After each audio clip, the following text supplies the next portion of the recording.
মোহাম্মদ ওসমান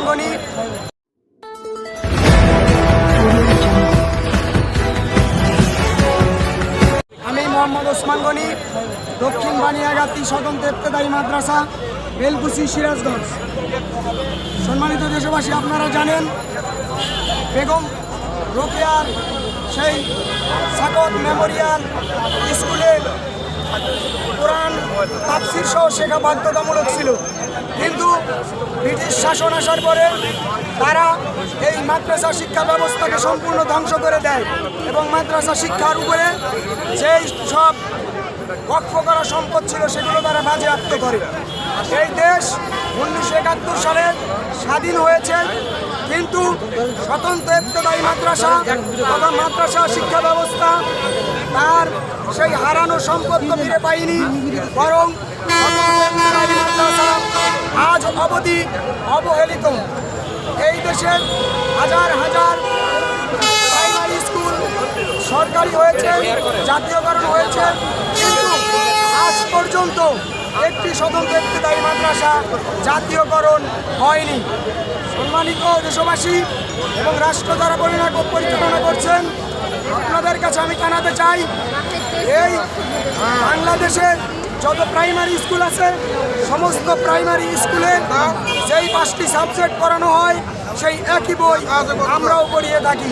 শুধু তাই নয়, এগুলোর সাথে আমরা কোরআন, হাদিস এবং ফিকহ সাবজেক্ট, এই 3টি অতিরিক্ত সাবজেক্ট অত্যন্ত সুন্দরভাবে তাদেরকে দান দিয়ে থাকি। আমাদের ছাত্রছাত্রীরা বাংলাদেশের বিভিন্ন বড় বড় ইউনিভার্সিটিতে চান্স পেয়ে তারা অনেক বড় বড় চাকরি করে আসছে, কিন্তু দুর্ভাগ্যজনক আজকে আমরা প্রাইমারি স্কুলের শিক্ষকদের চাইতে অত্যাধিক বেশি দায়িত্ব পালন করা সত্ত্বেও আজকে এই সরকার, এই রাষ্ট্র এবং এই রাষ্ট্রের নায়করা যারা ছিলেন তারা আমাদের প্রতি সবসময় অবহেলা এবং অবজ্ঞাই করে গেছেন। আমাদের প্রতি তারা এক প্রকারের শোষণ চালিয়েছেন, বারবার তারা আমাদের আশা দিয়েছেন, আশার আলো দেখিয়েছেন, এই আশার আলো দেখিয়ে তারা আমাদের মূলত ধোঁকা দিয়েছে।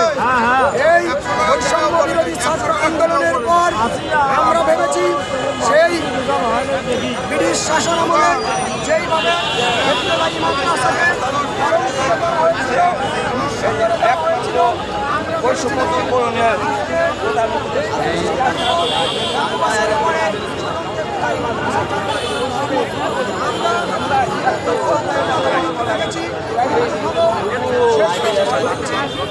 কোনো পদক্ষেপ গ্রহণ করেনি। আজ পর্যন্ত এই প্রেসক্লাবের সামনে এই শিক্ষকগণ তারা তাদের কর্মসূচি নিয়ে এখানে এসেছে। আমাদের মনে স্বপ্ন ছিল আমরা শিক্ষক, আমাদের একটু সম্মান আছে, আমরা প্রেসক্লাবে দাঁড়ানোর সঙ্গে সঙ্গেই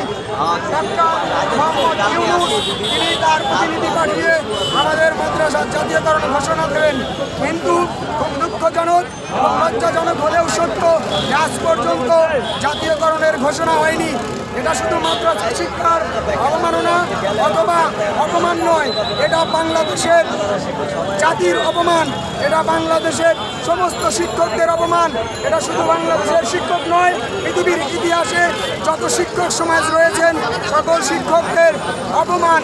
আমরা চাই ডক্টর ইউনূস সাহেব আপনি আসুন, আপনি দেখুন স্বতন্ত্র ইবতেদায়ী মাদ্রাসার শিক্ষকেরা কীভাবে জীবনযাপন করে। তারা তাদের স্ত্রীদেরকে ভালো পোশাক দিতে পারে না, তারা তাদের সন্তানদেরকে মৌলিক চাহিদা অন্ন বস্ত্র বাসস্থানের সুব্যবস্থা করতে পারে না। আজকে স্বতন্ত্র ইবতেদায়ী শিক্ষকরা যেই মানবেতর জীবনযাপন করছে তাদের পরিবারের সেই দুঃখের কথা যদি আজকে এইখানে সবার সামনে এইভাবে গণমাধ্যমে আমরা বলি তাহলে আমাদের সম্মান থাকবে না, এমনকি শিক্ষক জাতির সম্মান থাকবে না। সব কথা বলা যায় না, কিন্তু একটি পরিবার ইনকাম যদি না থাকে অথচ বিনামূল্যে যদি সেই শিক্ষক শিক্ষাদান করে তাহলে এই দ্রব্যমূল্যের ঊর্ধ্বগতিতে একটি পরিবার কীভাবে চলতে পারে আপনারা চোখ বন্ধ করে একটুখানি কল্পনা করুন। সুতরাং